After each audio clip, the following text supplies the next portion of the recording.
Olá, você que acompanha o Edição Extra. Tem uma sopa de letrinhas que atrapalha a vida de todo mundo e que era para gerar melhores qualidades de vida no Brasil. Estou me referindo dos impostos. Você já ouviu falar de ICMS, ISS, PIS, COFINS, PASEP, CSLL, mas a reforma tributária vai resolver o problema? Estamos longe, distantes da história ou da proposta de um imposto único? Para debater este assunto, reforma tributária, nós trouxemos hoje o professor doutor em Economia, Paulo de Tarso Guilhom, ex-presidente do Conselho Regional de Economia de Santa Catarina, e o jornalista Altair Maganhin, que vai ter uma missão dupla hoje. Além de tratar do aspecto político, vai fazer o papel desta vítima do sistema, que é o cidadão, o contribuinte que paga os impostos. Professor, nós estamos diante de pelo menos 5 projetos de reforma tributária em tramitação no Congresso. O governo federal, o Palácio do Planalto, ainda não mandou a versão dele, mas já fez um spoiler de possibilidade de criação ou recriação da CPMF, esse imposto que todo mundo ama de paixão no país, né?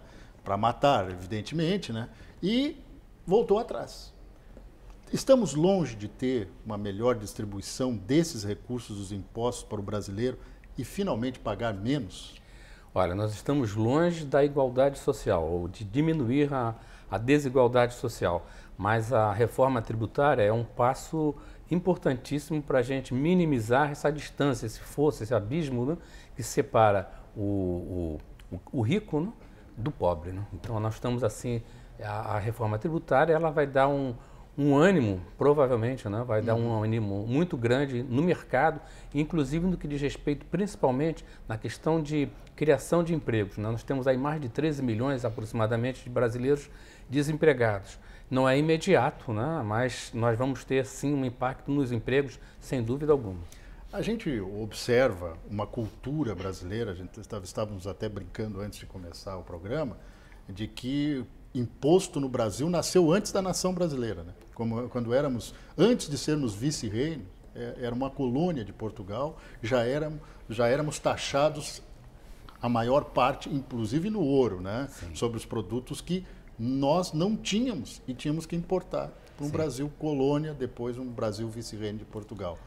Hoje, essa reforma tributária, ela atende o sentimento do setor produtivo, da sociedade, ou ela ainda vai ter um tempo de maturação depois de aprovada? Olha, em primeiro lugar, ela não atende totalmente, atende em parte. Já é um avanço você fazer alguma coisa em termos de reforma tributária no que concerne a simplificação do processo tributário, né? De você ter pessoas, como você falou, tem a sopa de letrinhas, né? Tem um cidadão é especialista na questão municipal, o outro na estadual, o outro na federal e tal, e se gasta muito tempo e recurso, porque você tem que pagar as pessoas que poderiam estar envolvidas na produção e na inovação.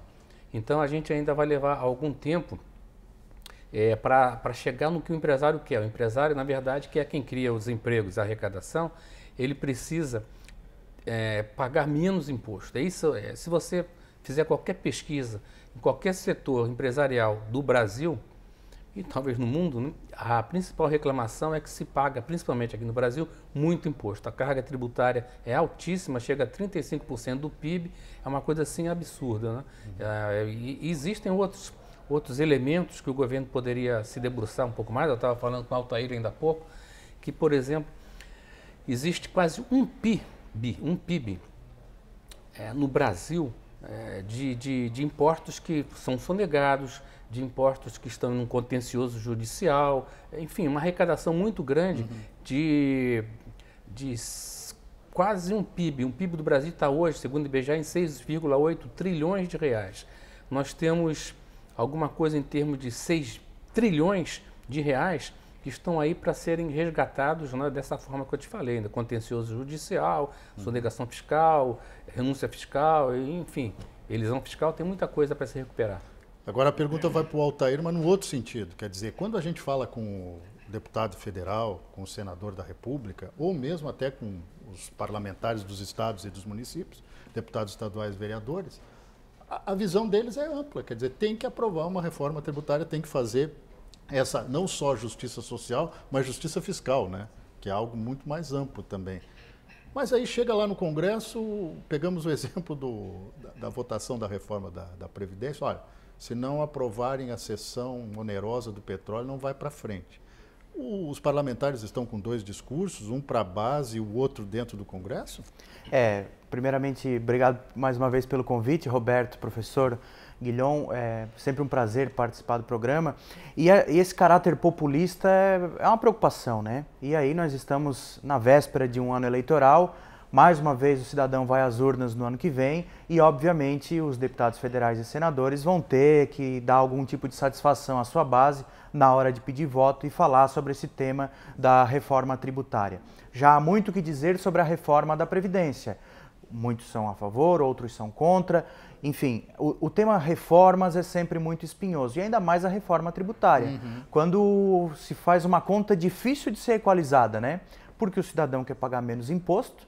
Nós estamos aí com uma carga altíssima, como explicou o professor, e os governos, o governo municipal, estadual e federal, precisam de mais dinheiro, querem mais dinheiro. O Estado está muito pesado. O Estado que eu falo é o Estado brasileiro, né? Não estou falando só de município, estados da Federação e União, né? E aí, é muito pesado o Estado brasileiro. E aí nesse sentido me parece uma conta difícil de fechar, né? Uma equação complicada e ainda mais num governo que, no meu entendimento, se perde em pelo menos 2 pontos. O caráter populista, né? Surgiu a história da CPMF, né? Todo mundo é crítico a essa modalidade de cobrança, né? Mas foi uma solução que foi lá estudada dentro do departamento técnico. Quando isso veio à tona no debate público, a primeira coisa foi ceifar a cabeça do secretário, né? O suposto pai da ideia do retorno da CPMF. Padrasto, né? Sem demérito nenhum. Um caráter populista para a decisão, né? De repente os aspectos técnicos não foram devidamente pesados ali. Se é ruim, por que é ruim, qual é a melhor alternativa, né? E o outro aspecto do governo federal, e aí vai no encontro daquilo que tu disseste, de que o governo ainda não apresentou a sua proposta, e já pipocaram pelo menos 5 que estão aí em tramitação mais ou menos avançada, é essa falta de prioridade, né? Essa falta de prioridade, a prioridade para outros aspectos que não aqueles mais relevantes para o brasileiro. Então, daqui a pouco se perde numa discussão de rede social, numa pauta de costume, e não se discute, não se decide aquilo que efetivamente vai buscar a vida do cidadão. Então, nesse conjunto todo, é difícil a gente esperar que saia facilmente essa tão necessária e tão importante reforma tributária. A pergunta colocada aqui, o telespectador está perguntando o que é PIB, né? Produto Interno Bruto, né? Porque a gente tem que traduzir, que nem todo mundo sabe. É diferente de renda per capita, que aí é a divisão desse Produto Interno Bruto. É o seguinte, para a gente ter uma dimensão do que é o Brasil, do que é qualquer país, o economista chama de PIB, Produto Interno Bruto, tudo aquele que se produz, né, durante um ano, toda a riqueza de um país durante um ano, isso chama-se PIB, Produto Interno Bruto, ou seja, tudo que é gerado aqui de riqueza. O Brasil tem hoje um Produto Interno Bruto, um PIB, de quase 7 trilhões, 6,8 trilhões é o número mais recente do IBGE. E eu, voltando àquilo que eu falei, nós temos 6 trilhões de reais perdidos aí para ser recuperado pelo governo. Que é o que as pessoas questionam, né? Por que não cobra? Por que não executa, né? Exatamente. Mas aí tem instrumento, tem um aparato legal, quer dizer, o indivíduo pode... Exatamente. Nós temos o amplo direito de defesa na estrutura do Estado brasileiro, que vive diante da lógica do Estado de Direito, e por aí vai, né? Mas, Roberto, assim, a situação que eu vejo é o seguinte, não é no efeito que a gente tem que trabalhar depois que acontece o fato, é antes. Por isso que essa reforma tributária, ela é uma coisa de prevenção. Ela faz com que essa renúncia fiscal, essa elisão fiscal, essa sonegação fiscal, ela tenda a diminuir com o auxílio da tecnologia, viu? Porque hoje você, assim, para o cidadão comum, né? Eu às vezes fico constrangido, vou a um restaurante almoçar, aí você hoje, todo mundo paga com dinheiro de plástico, né? Crédito ou débito e tal. Ou com o celular, ou com o celular, exatamente. Aí você vai e faz o pagamento, aí o cidadão diz assim, quer sua via? Eu quero minha via. mas a via pode ficar com você se você me der a nota fiscal. E muita gente não pede a nota fiscal. Então isso é uma forma de se sonegar, né? Você não sabe se o cidadão está isso aí criou até uma polêmica quando o secretário Paulo Eli da Fazenda, né, disse que deliberadamente alguns segmentos do comércio faziam isso, quer dizer, faziam a emissão do cupom fiscal e depois retiravam essa operação, né, anulavam essa operação. E estornavam, como é o termo técnico, né, alegando problemas técnicos, que agora, a partir do ano que vem, o governo terá acesso direto às operadoras de cartão de crédito, aos bancos, que vão dizer, essa operação foi efetivada. Então, ela gerou um imposto em cima desse... Isso vai diminuir, tende a reduzir essa questão da sonegação, né? Então, assim, o empresário, que é quem provê os empregos, e prover a arrecadação, mediante a qual hoje nós podemos desfrutar de cada vez mais de um serviço público melhor, embora a gente ainda esteja longe do que seria o ideal. O empresário, a principal reclamação dele, se você perguntar, é realmente com a incidência do tributo, é muito alta a carga tributária no Brasil, né? E que você também tem que ter um aparato de pessoas, de técnicos, para poder pagar nesse processo, né? Isso. É muita gente. Segundo o Banco Mundial, o Brasil é o país onde você gasta mais dinheiro e mais tempo para poder cuidar dessa questão tributária. E isso... É um país tão complexo, desculpa interromper, mas é um país tão complexo que nós somos no cupom fiscal ou até na emissão de uma nota fiscal eletrônica, você é obrigado lá a inscrever quanto que provavelmente incide de impostos sobre aquele produto, né? Exatamente. Então, quer dizer, nós estamos dizendo para o consumidor, olha, tu pagou a mais porque tu pagou lá 16,93% ou 17%, dependendo da alíquota do produto ou da atividade do indivíduo, sobre esse produto. Podia ser mais barato, é isso que está dizendo. E aí ninguém presta atenção nessas letrinhas pequenas, mas é realmente assustador, né? E aí, se tu me permites, Roberto, uma pergunta, a gente não paga imposto demais no consumo? Né? Não falta um equilíbrio entre o imposto que a gente paga no consumo e aí já não chegou num limite de saturação. Mas eu complemento, Altair, eu acho que a gente paga na produção, na venda da produção e no consumo. A gente vive pagando. E no consumo a gente paga ainda duas vezes, porque a gente usa a moeda corrente, mesmo que seja com com a moeda de plástico ou qualquer outro bem que represente ela. E ainda nós estamos incidindo de novo imposto sobre aquilo. Quer dizer, a gente tem bitributação, tritributação no país, né? É um absurdo. O imposto, na verdade, é um efeito em cascata, né? É um em cima do outro. Chegar lá na ponta, quando você vai comprar o teu bem, ele já está onerado lá do ICMS, do IPI, não sei o quê, um monte de coisa, né, que você está pagando. O brasileiro, para você ter uma ideia, paga em média quase 50%, em média, é o que nós pagamos de tributos, de todos esses tributos que vocês falaram aí, que são incidentes recorrentes, né, e em cascata. Então, isso é um absurdo, né? Quer dizer, algumas propostas, eu me debrucei bastante na proposta do Raul. Por que o Raul? Porque estivemos conversando com ele, né, uma determinada ocasião, e ele mostrou... ele tem que é o IVA, né, o Imposto de Valor Agregado, né? Uns chamam de IVA, outros chamam de IBS, né? Isso, é o nome novo. Aliás, até a gente gostaria não de interromper a sua, mas a gente se debruçar mais no próximo bloco para abrir isso. Porque nós temos o IBS, que é o Imposto sobre Bens e Serviços, nós temos essa proposta que não morreu de uma cobrança de um tributo similar à CPMF. Não morreu, que é a do governo. Exatamente. Não morreu. E temos outras alternativas, que é um mix, né? Sim. Mas, não querendo interromper, mas essa, por exemplo, do Imposto sobre Bens e Serviços, ela chegou a preocupar estados e municípios, porque ela suprime porque vai tudo para a União. Exatamente. Né? O ICMS, que é o grande imposto estadual, e o ISS, que é o imposto municipal, e ficariam nesse bolo, né, com outros 5 impostos federais. E aí é o Altair que vai completar o seguinte: me engana que eu gosto. O governo brasileiro vai pegar esse bolo todo e vai distribuir para os municípios do estado. 20 anos de carência para devolver eventuais perdas. Não vai, né? Quem conhece a Lei Candir? Pelo amor de da Deus. década até de hoje, né? Até hoje nós estamos querendo recuperar alguma coisa da Lei Candir. Vou fazer aqui uma analogia, né? Vai ser até uma alegoria, né? Porque é aquela história, né? O cara bota o peixinho lá na isca e vai jogar para um peixe maior, ou então uma minhoca para o peixe pegar a isca. Aí chega lá, a isca é maior que o peixe não vai ter condição. E foi o que aconteceu com os estados e municípios. A Lei Candir, quem for estado e município exportador vai ter compensação pelas isenções fiscais que são dadas aos produtores que fazem essa venda para o exterior. Exatamente. Então, esperando, diz que já está em 189 bilhões. Compensou? Né? Não compensou nada. O governo diz que ameaça agora fazer a compensação de pelo menos 4 bilhões. Né? Mas assim, Roberto, assim, Altair, assim, o que eu vejo nessa questão tributária? Isso é uma coisa apaixonante, porque isso aí pode ser um novo...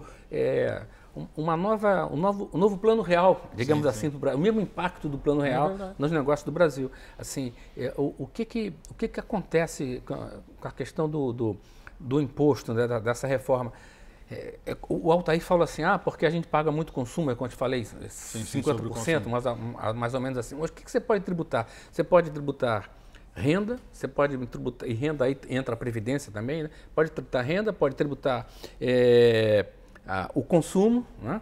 E você pode tributar propriedade. Só para ter uma ideia, os países membros da OECD, aquela Organização de Cooperação para o Desenvolvimento Econômico, eles, de renda, eles taxam mais ou menos 50%, 50%, alguma coisa assim. No Brasil, é a metade. Consumo, eles taxam 25%. No Brasil, 51%. Ou seja, nós estamos em termos de consumo... E não é uma boa ideia. E não é uma boa ideia? Não é uma boa ideia. E aí aumenta aquele abismo social que o senhor falou no começo, né? De que sim, claro. Quem recebe menos acaba pagando mais imposto. Ou proporcionalmente paga o tanto quanto aquele que recebe mais, que já é um absurdo. Exatamente. E aí no bolso de quem ganha menos pesa mais, né? Mais, claro. Imagina o cara que ganha um salário mínimo, sei lá, R$ 998, né? E o cara que ganha R$1 milhão, aí um jogador de futebol provavelmente, né? Por mês. Né? Assim, o jogador de futebol vai lá, compra um produto no mercado, paga o mesmo que o cara que ganha 998. Pô, isso é um absurdo, né, cara? Isso é um absurdo. Então, o que você tem que fazer? O que essa reforma tributária, ela objetiva? É você tentar desonerar o bolso do trabalhador, do pobre, né? E alguém vai financiar isso. Quem vai financiar isso? É o rico através do imposto de renda e através da propriedade. E agora surgiu essa proposta, né, que vem da oposição ao governo Bolsonaro, capitaneada pelo PT, aí, pelos partidos de oposição, mais ou menos naquela linha de tributação das grandes fortunas e tal, né? Mas não é a grande fortuna mesmo, é o cidadão que é muito rico, não é? A classe média passa ilesa, né? Mas eu não sei, não. Nós vivemos num país que a gente cobra imposto sobre herança do indivíduo que herdou uma grande empresa ou 400 imóveis e daquele que herdou o único imóvel da família. Exatamente. Então, nós temos um imposto sobre transferência de imóveis. Sim. Quer dizer, você paga todas as taxas e ainda paga um imposto para dizer, transferir um imóvel. Mas vamos ampliar um pouco essa história da sopa de letrinhas e estas propostas que estão no Congresso Nacional, e mais na frente nós vamos falar de Pacto Federativo, que teve novidade com a cessão onerosa do petróleo, que isso é um impacto que pode ser positivo no seu bolso, e também sobre a história da reforma da Previdência e o que ela tem a ver com a reforma tributária. Daqui a pouco a gente volta. Até já.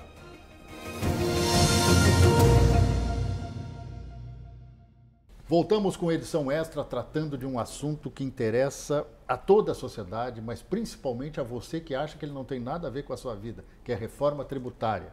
Não são só os empresários, o pessoal do setor produtivo ou o governo que tem interesse na arrecadação de tributos nesse país. Um porque paga demais, o outro porque acha que nunca é o suficiente para manter a máquina pública. E nós, consumidores, contribuintes, lá sentados esperando a coisa melhorar. E será que melhora, professor? Sim, a tendência com a reforma tributária é que melhore. Assim. Eu só queria fazer um registro aqui do que o Altair falou, que eu li isso por acaso ali hoje no jornal. A gente hoje amanhece com o celular e está tudo ali dentro. Sim, né? Com relação, não foi a oposição que levantou essa questão toda. Né? Claro, eles falam na fortuna, né? Na riqueza, na extrema riqueza e tal, isso é deles. Mas o impacto disso no universo não é muito relevante. O que é relevante realmente é você... E o governo, nesse projeto do governo, que era do Marcos Sintra, sim, né? sim. Ele também está visualizando essa possibilidade de você... fazer uma justiça social através dessa reforma tributária, que não é a ideal, como eu falei, porque não está mexendo em alíquota, né?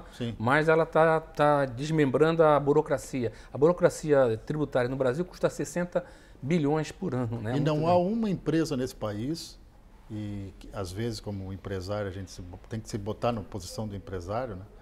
Que você não tem que ter um setor dentro da sua empresa para analisar o impacto fiscal e tentar manter a atualização. Né? O planejamento tributário, né? É uma tal coisa. da ilusão fiscal. Eu acho que vai ter curso superior daqui a pouco no Brasil, se não tiver a reforma para ter. Mas aí as perguntas. Primeiro, destes projetos que estão no Congresso, nós temos o Imposto sobre Bens e Serviços, como já falamos, que pega 5 impostos federais, isso. PIS, COFINS, CSLL, mais alguns, mais o estadual ICMS e o ISS, que é municipal, com a proposta de em 20 anos devolver, eu estou rindo porque é uma piada, né? Em 20 anos devolver eventuais perdas, né? Que não vai acontecer, a gente sabe que isso não vai acontecer.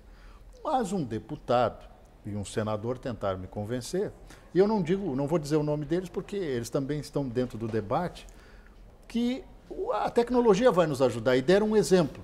O Simples Nacional, que enquadrou determinadas categorias. São 8 que estão ali dentro. Exatamente, são 8. Mas ali é respeitado. Exatamente, aí você recolhe esse imposto Simples Nacional, que serve hoje para quase todas as categorias, né, de profissionais liberais, pequenas e médias empresas, e você vai, automaticamente esse recurso vai para a conta do Estado e do município nas suas parcelas que cabem, né? Porque ali está embutido, inclusive, alguns impostos estaduais e municipais.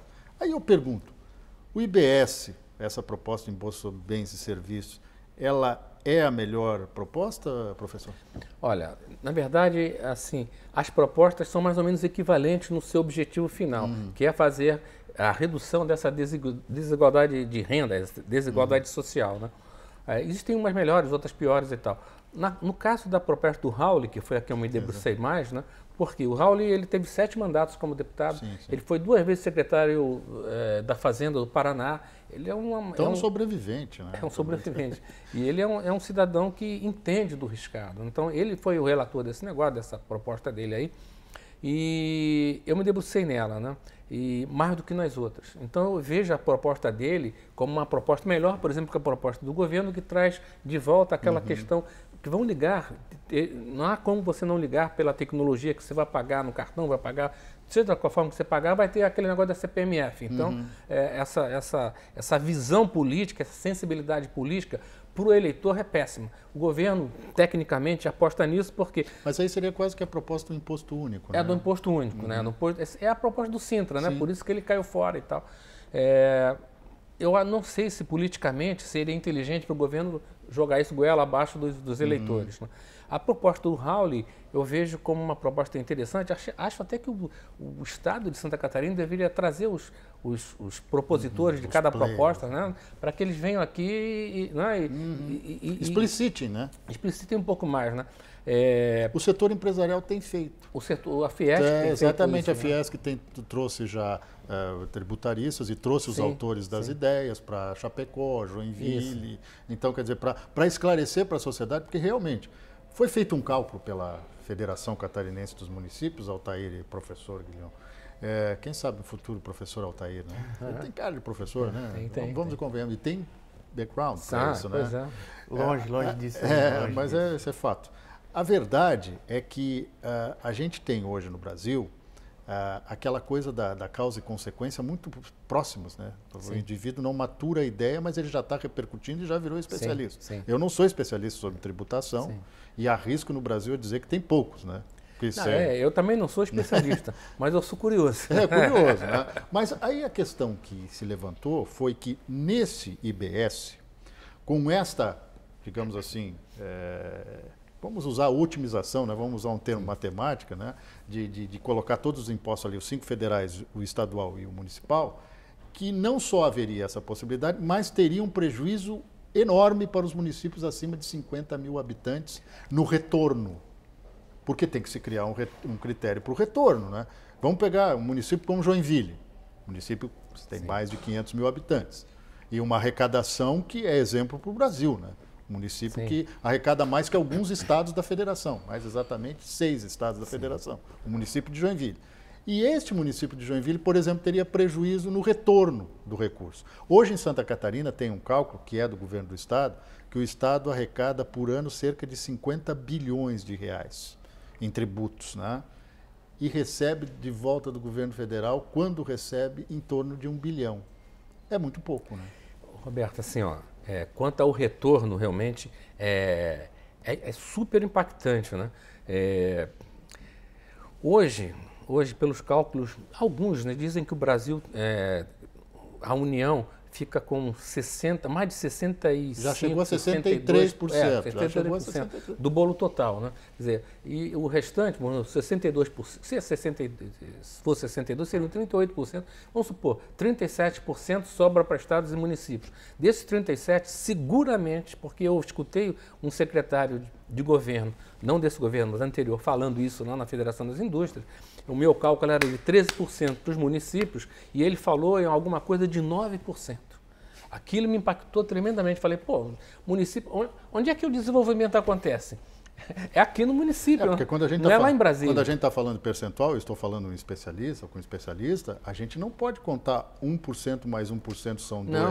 Isso são pontos percentuais. São pontos percentuais, exatamente. Matemática não funciona assim. Funciona assim. Então, você não perde 4% nesse cálculo, você perde muito mais. Tem que fazer uma regra composta, né, para saber, você perde mais. Mas assim, quando você diz que retorna, vamos supor, 9% para o município, e o município tem aquelas despesas obrigatórias, aquelas despesas que ele tem que fazer, percentual que ele tem que tirar para a saúde, para a educação e tal, ainda tem as que ele tem que fazer frente, o que sobra para ele?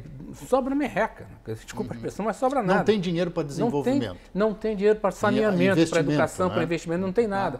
Então o cara vai, por exemplo, no hospital aqui, chega no hospital, se depara com um caos terrível. Faltando medicamento. Falta medicamento, falta tudo. Isso falta que a saúde de Santa Catarina está saindo da UTI, imagina se tivesse ainda. Exatamente. Né? Então, assim, por que falta? Porque, primeiro, que essa questão do pacto federativo é uma desigualdade muito grande, muito concentrada na União, porque a União detém esse recurso e aí faz disso, transforma isso em poder político, né? Negociar com os senadores, com etc. O que ela quer, você quer, você vai votar aqui porque a União quer, vou. Tá, o que eu levo em troca? Então vou mandar mais recursos lá para o teu município, para o teu estado e tal. Não pode ser dessa forma. Né? Quer dizer, o que falta no Brasil é essa consciência política, até mesmo uma consciência patriótica de onde os recursos devem ir.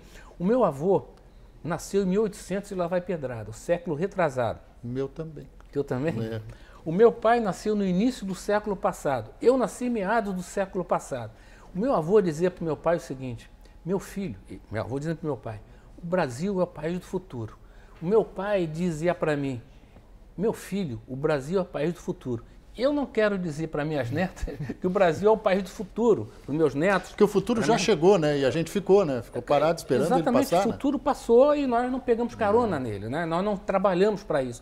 Por essa falta de visão patriótica, política e patriótica. É uma questão de cidadania, realmente. Nós estamos falando de uma coisa séria. Pois aí dentro desse contexto, da falta de um estadista que, né, com uma estatura política para ter esse discernimento e olhando para esses erros do passado, o que a gente pode fazer para consertar o futuro agora? Porque parece que as coisas continuam amarradas, né? Mas aqui cabe uma digressão histórica. Eu sou mais velho que o Altair, estamos chegando perto. Eu sou muito mais velho que você. Estamos ali perto. Olha, a gente escutou, eu escutei na minha infância, Castelo Branco dizer que ia fazer reforma tributária. Costa e Silva fazer reforma tributária. Emílio Garrastazu Médici, Ernesto Geisel, João Figueiredo, Fernando Collor, Sarney, Fernando Collor de Mello, Itamar Franco, Fernando Henrique Cardoso, Luiz Inácio Lula da Silva, Dilma Rousseff, Michel Temer, que foi que deu as bases para o que está acontecendo aí, e agora Jair Bolsonaro. Sim. Gente, eu estou ficando velho, muito velho, e ninguém fez. E gente que defendia como bandeira, eu vou fazer isso, que eu não estou falando de Eugênio Quadros, não estou falando, não estou voltando tanto, né? O João Goulart. Então, o próprio Getúlio Vargas falava em diminuir o peso do Estado das costas dos produtores. E isso que ele tinha um Estado para governar que era basicamente em cima de commodities, né? Tinha pouco produto de valor agregado, né? Produto de valor que pudesse gerar uma riqueza maior e que também trouxesse. Então, realmente não dá para acreditar. Não é este presidente, não é o anterior, são todos. Parece que tem uma trava que impede da coisa ir para frente. Roberto, assim, quando eu falei do meu avô, do meu pai, não quero passar adiante, né, para os meus para minhas netas e para o meu neto, é que o país brasileiro se ressente de uma coisa, parece assim, que eu vou falar um lugar comum, e é um lugar comum, se ressente de uma coisa chamada educação. Enquanto o povo brasileiro não for educado e tiver noção que ele precisa ir lá no mercado, comprar a mercadoria e pedir a nota fiscal, seja onde for, não, o cara é meu amigo, não sei o que e tal, vou dar um jeitinho, né? Eu não precisa pagar. Não dá pra gente evoluir. Mas às vezes, quando a gente pede, a gente vê umas caras amarradas. Ah, sim, não tenha dúvida. Deus, parece não que tenha dúvida. Não vai tenha cair dúvida o mundo, que vem. né? Mas assim, o Brasil precisa de uma educação de qualidade. Olha, quando você falou assim, o doutorado, não sei, quando eu fiz a minha tese de doutorado, isso foi em 2002 ou 2003, nem me lembro mais. Eu cheguei à conclusão, pesquisando, que 75% da população brasileira era analfabeta funcional, ou seja, pessoas que mal sabem ler e escrever, né, mas que não sabem interpretar o texto. Então, esse é o problema. Esse é o problema, tá aí. Como é que um cidadão que vai trabalhar numa empresa que precisa da indústria 4.0, né, que é a indústria desenvolvida tecnologicamente, o cara vai pegar um manual, vai olhar aqui, não vai entender nada. Ah, mas o chefe vai explicar, mas muita coisa depende dele, depende da consciência dele. Isso a gente só consegue pela educação. Então falta muito. Mas ainda, é que também a gente falta criou muito. no Brasil, desculpa aí a minha, não é prepotência, viu, gente, mas nós criamos nichos, né, funcionais no país, né? A gente tem a leitura feita pelo advogado, pelo engenheiro, pelo médico, pelo economista, pelo jornalista, que são leituras que não são universais, né? É muito técnico, a gente usa o termo técnico para atrapalhar e não para ajudar. Ou é só você acompanhar uma sessão do Supremo Tribunal Federal.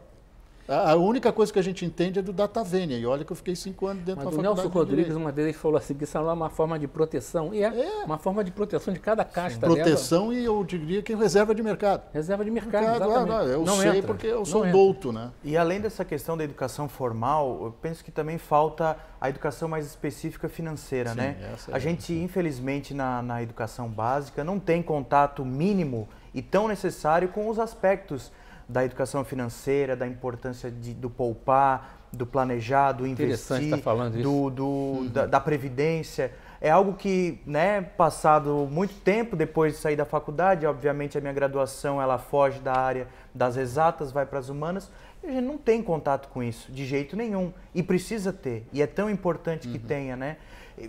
Falta muito isso, e não só para estar atento aos aspectos do nosso tema, que é a reforma tributária, mas todos os temas da nossa vida cotidiana, né? Acho que também é um caminho que o Brasil precisa perseguir, é uma educação financeira mais consistente, né? Olha, no ensino básico. Interessante isso aí, eu vou até fazer uma mini propaganda aqui, sabe? Sim, fica à vontade. Há 10 anos, exatamente 10 anos, eu percebi isso que você falou. Aí fui no Instituto de Educação, conversava com os jovens, para saber se eles tinham noção de dinheiro e tal, blá, blá, blá. E eu chegava lá e eles vinham, pô, Paulo, me poupe. Eu escrevi 13 cartilhas, acho, né? Uma sobre cada tema, mas todas elas voltadas para mim. O nome era Me Poupe, né? A importância de você ter a noção da poupança, de previdência, essas coisas todas, né? Aí eu peguei, doei, acho que, não me lembro quantos, para a Secretaria Estadual de Educação, acho que uns 4.000 exemplares daquele lá, sei lá. E aí comecei a receber vários pedidos de professores, pedindo mais, não sei o que e tal, achando interessante. Eu criei lá 8 personagens falando disso aí que você está falando, tudo adolescente. Aí eu falei para o secretário de Educação, que eu não vou dizer quem era na época, né? Ele virou para mim e disse assim, não, estamos vendo. Está vendo até hoje, como a Lei Candir. Exatamente. Então, quer dizer, é que diante desse quadro todo, a gente descobre que a gente não sabe, por exemplo, a questão do que é a Previdência Social. Que você paga para a Previdência para beneficiar aquelas pessoas que já estão aposentadas ou que são pensionistas. Sim. Ou para aquela pessoa que vai receber o seguro-desemprego, a pessoa que vai receber o auxílio morte, né, que é o auxílio funeral, que vai receber o auxílio doença, e não para aquelas pessoas que vão se aposentar no futuro. Você está pagando quem já tem o benefício. Sim. E dentro dessa costura, a gente percebeu que na reforma da Previdência, que está para sair do forno no Senado, por um detalhe, falta o segundo turno, os deputados federais e senadores ficaram com 18 metros de altura e disseram o seguinte, não, sem repartir o dinheiro do mega leilão do petróleo, cerca de 106 bilhões de reais, que já é a taxa de sucesso sobre a operação que vai ser feita, não tem aprovação do segundo turno da reforma da Previdência. Teve muita gente que viu isso como um mau sinal. Eu não, eu vi como um bom sinal. Porque está trabalhando para a sociedade, botando uma obrigação no governo, no Palácio do Planalto, de fazer isso. Então, agora o Congresso está já se mexendo. Então, a última aprovação que foi feita no Senado dá 10,9 bilhões para os estados, 10,9 bilhões para os municípios, 15% para cada um, dá os outros 33 bilhões para a União e para a Petrobras, e 47, quase 47 bilhões para o governo federal. Então, é um critério, porque o critério antes era o fundo de participação dos municípios e os estados do Nordeste iam ficar com a fatia maior, e fundo de participação dos estados, e os estados do Sul e do Sudeste, que são os produtores da riqueza do Brasil, iam ficar com menos. Parece que essa agora vai voltar para a Câmara analisar. Ô, Roberto, assim, e Altair, eu vejo isso da seguinte forma, né? Quer dizer, eu costumo dizer que política e economia são irmãs siamesas, não dá para você separar uma coisa da outra. Eu diria até mais o seguinte, a economia, ela vem a reboque. A economia vem a reboque da decisão política. Uhum. Esse é um exemplo. Quer dizer, você vai ter 10,9 para município, 10,9 para Estado e 30, né? 33 bilhões para a Petrobras. Para a Petrobras, que é a dona do negócio, quem gera tudo, né? Então é assim que funciona. A barganha política faz parte. Não adianta a gente querer fugir disso aí. Sempre que você tiver alguma coisa em termos de economia projetar, vai ter, lá na frente, alguém vai dizer para você, espera aí, vamos fazer isso aqui. Quer ver um exemplo? A questão dos incentivos fiscais aqui da... Sim. Esse é um exemplo mais visível. Né? O cidadão, assim, a água mineral ficou fora, o café ficou fora, eu não me lembro mais, mas parece que alguma coisa de texto também. Também, sim, alguns setores de texto. O pessoal está esperneando. Claro. Não, vai até dezembro. Dezembro está aí, cara. Sim. Dezembro está aí. Não, e dezembro começa a discussão dentro do Conselho de Política Fazendária, o CONFAS, que pode antecipar tudo isso em função da reforma tributária. Exatamente. Então, a questão política, ela está tremendamente ligada na questão econômica. Aliás, a questão econômica é subalterna. Tá? Só fazendo a retificação da retificação, né? Eu estava falando que foi a Câmara que aprovou esta nova filosofia em torno da divisão da seção onerosa do petróleo, leia-se pré-sal, né? Mas que agora volta para o Senado. O Senado tinha sido mais radical e tinha feito essa distribuição, que não era uma distribuição, né? Era um benefício. Não deixa de ser a Câmara Alta. Né? A Câmara Alta, exatamente. A Câmara Revisora, né, como eles gostam de dizer. Mas, gente, a gente vai evoluir mais um pouquinho nessa questão. A gente já falou de pacto federativo, seção onerosa, mas tem outras questões que ainda não foram abordadas aqui da reforma tributária, como, por exemplo, o impacto que ela terá no seu bolso caso a mirabolante proposta da volta de um imposto similar à CPMF, que era imposto, depois virou contribuição provisória e quase não acabou, foi uma batalha para derrubá-la no Congresso. E este impacto é o tema do nosso próximo bloco aqui no Edição Extra.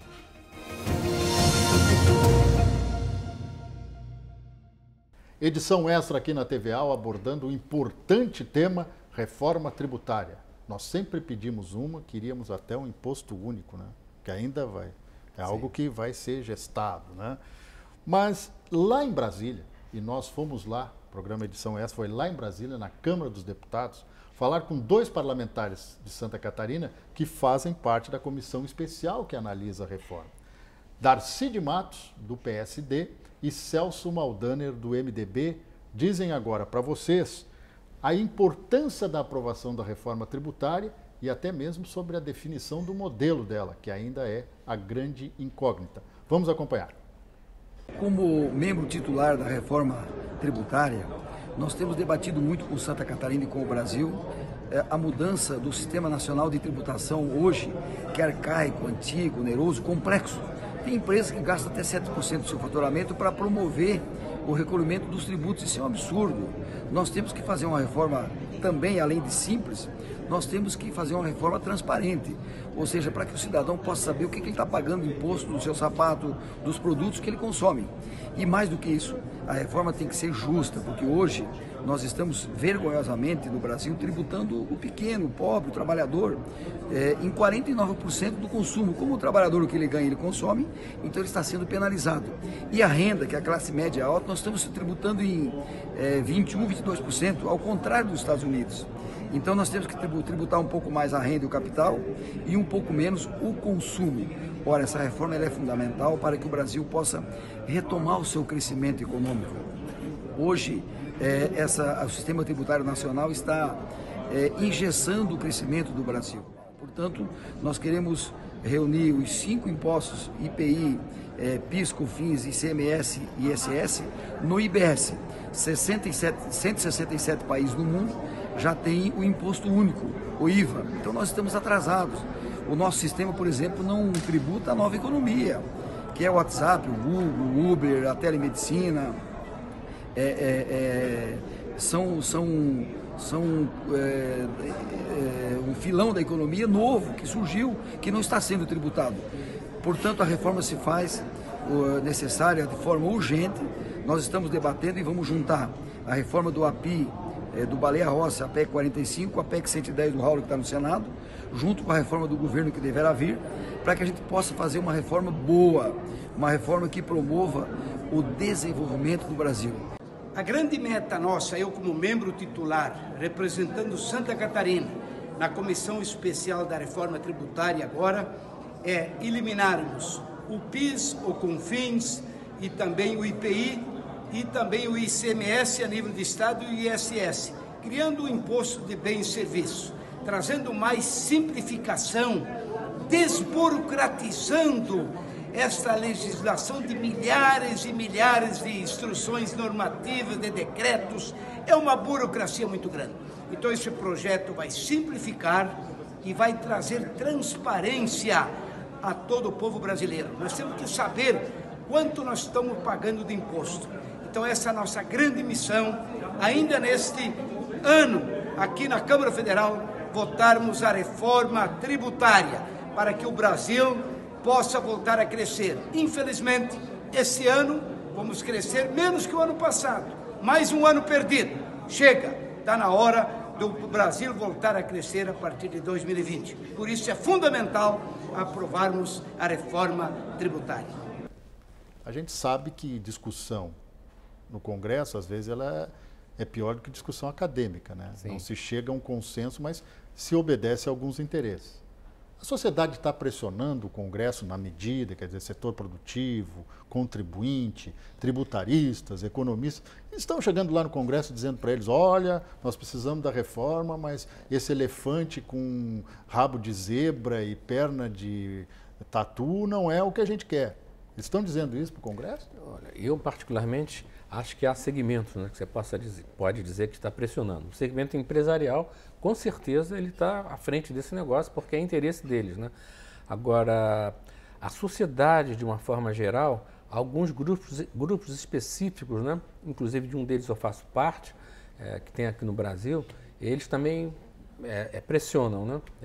E-mail, entope a caixa dos deputados, dos senadores, né? Telefonemas. Será enfim. Que eles leem? Acho que não, mas a caixa continua entupida, né? Agora, tem gente que tem... Mas pode ser até uma saída para ele não ler, não consigo abrir a minha caixa, superou a capacidade. Pode ser, mas assim, tem gente mais próxima, mas quem é que está próxima dele? É um cidadão que já foi, de repente, um político que exerceu mandato, né? Ou um cidadão que tem uma ascensão em cima do político, entendeu? Tem uma influência maior, né? Agora, nós estamos na época dos influenciadores, dos digitais e os reais, né? Os físicos, né? Os analógicos e os digitais, né? Agora, isso não é preocupante na medida em que a gente não vai observar uma passeata, uma manifestação de rua pedindo queremos a reforma tributária, né? Ou queremos determinado modelo. Ou queremos o modelo tal, ou esse ou aquele, ou mais progressista, ou menos... de que forma fazer com que também seja justa, seja importante para o cidadão como um todo essa proposta, visto que o cidadão não vai pressionar, é um tema que de repente o cidadão, não, como o Roberto disse logo no começo, não é comigo esse negócio, né? muito número, muita letrinha. Muito difícil para mim, não é. consigo entender. Né? Se nós estamos num país em que a gente tem vergonha de pedir a nota fiscal, nós, eu, você, ele, a gente Eu não sabe. tenho, infelizmente eu não tenho. Eu perdi essa vergonha há uns 20 anos. Mas a gente fica assim, receoso, né? A gente fica Não, receoso. eu espero que a pessoa traga. Mas Eu espero que a pessoa traga. agora imagina o cidadão que está pouco ligando para isso, que ele quer saber de nota fiscal. Por que isso me interessa? Por isso que eu te falo, falta uma educação básica na sociedade para que ela... Qual o extrato que de repente pode fazer essa pressão, alguma forma, um movimento? É 1% da população brasileira? 5% da população brasileira? Que já é muita gente. Que já é muita gente, porque nós temos 200 milhões, né? Então, seriam 10 milhões de pessoas aproximadamente. Então, sei lá, alguma coisa nesse sentido, né? É bastante gente, mas não se faz. Não se faz. Por isso, voltando àquilo que eu falei antes aqui, eu achava super interessante que a casa aqui, por exemplo, né, pudesse trazer esses que estão fazendo essas reformas, essas 4, 5 reformas que tem aí, trazer cada um desses. Eu acho até que o Bernardo App já veio aqui, se não me falha a memória. Mas traga o Raul, traga o não Marcos Cinta, que ele já dançou, mas um outro qualquer, traga ele aqui. Mas até ver a noção do porquê que ele propôs algo semelhante à CPMF. Claro. E a gente até passou por cima, né? Porque a CPMF é aquele tal do imposto que a gente falava da tributação em efeito cascata, mas cascata da cascata, né? Porque ela sai.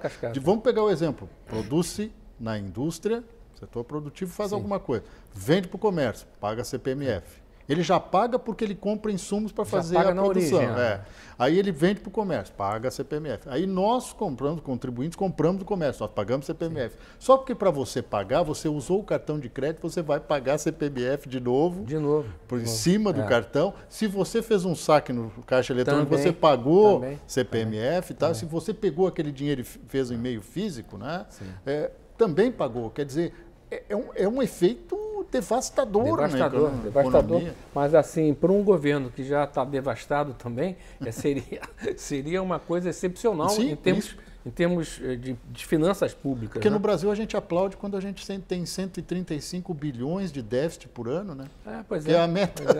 A nossa meta é com déficit. É uma coisa fantástica. E gigantesca. Não, e matematicamente isso é inviável, né? Trabalhar com fatores negativos, né? É terrível. Aqui a gente vê assim, você compara assim, a gente não tem noção do que são 135 e tal, mas compara o déficit aqui do Estado, 800 e poucos, 805, 804, sei lá. Estão quase projetando 900 bilhões.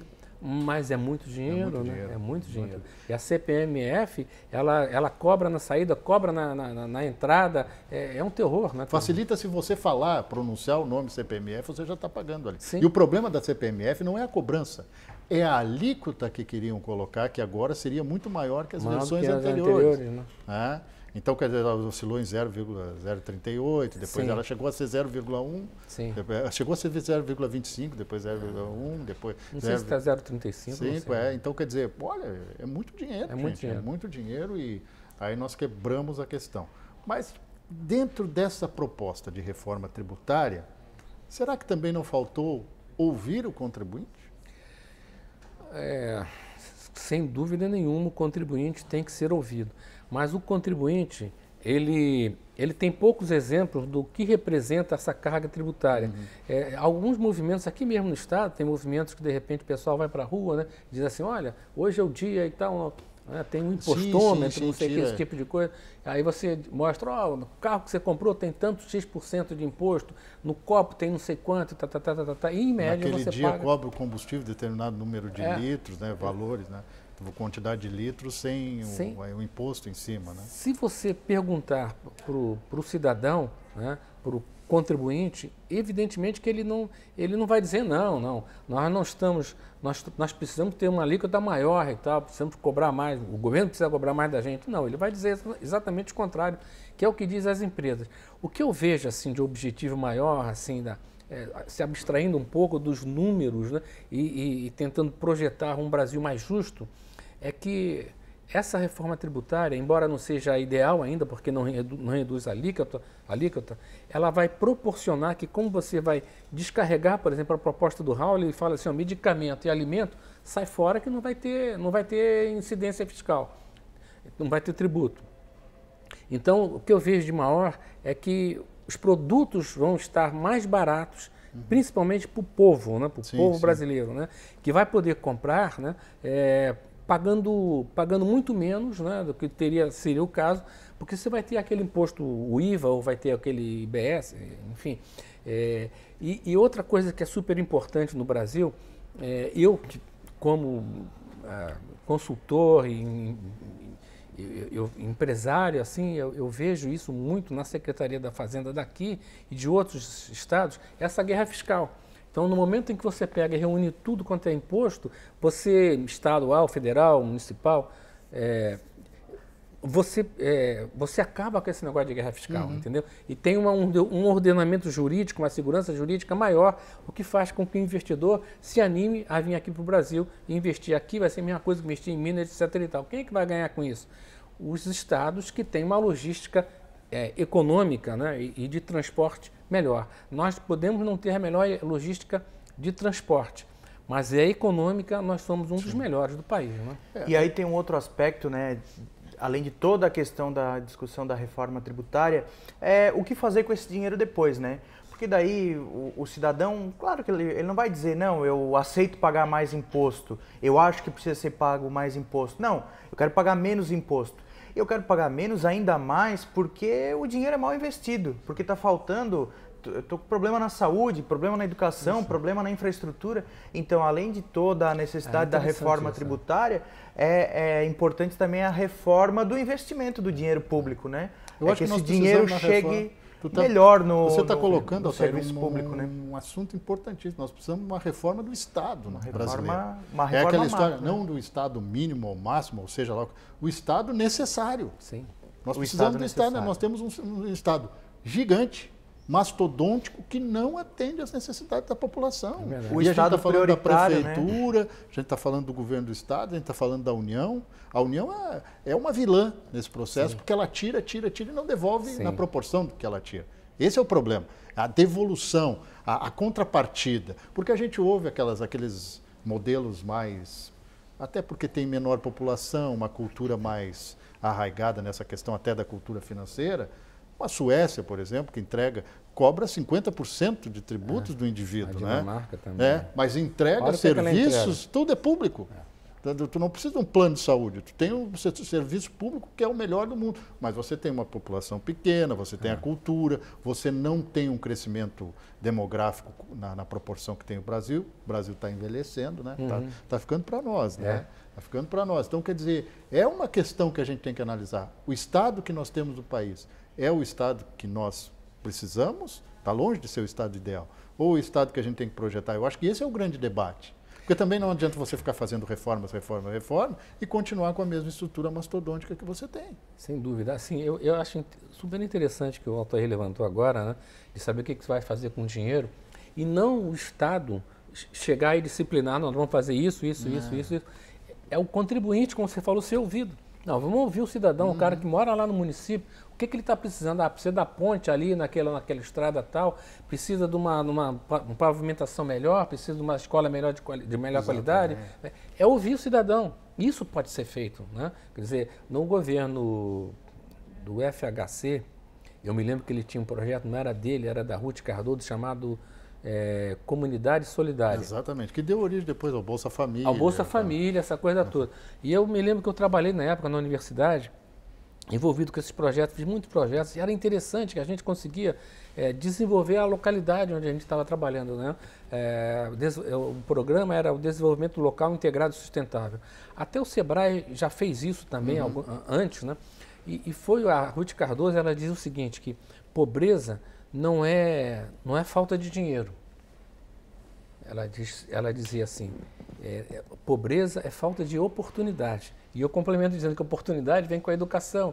Então, essa tua ideia é uma ideia legal, que acho que pode ser levada adiante, entendeu? Assim, alguém aqui na casa escutar, não, vamos pressionar o governo para que nós possamos definir onde serão destinados os recursos, né? E para isso a gente vai ouvir o cidadão. Acho que é um negócio simples de fazer. Nós vivemos num país singular, né?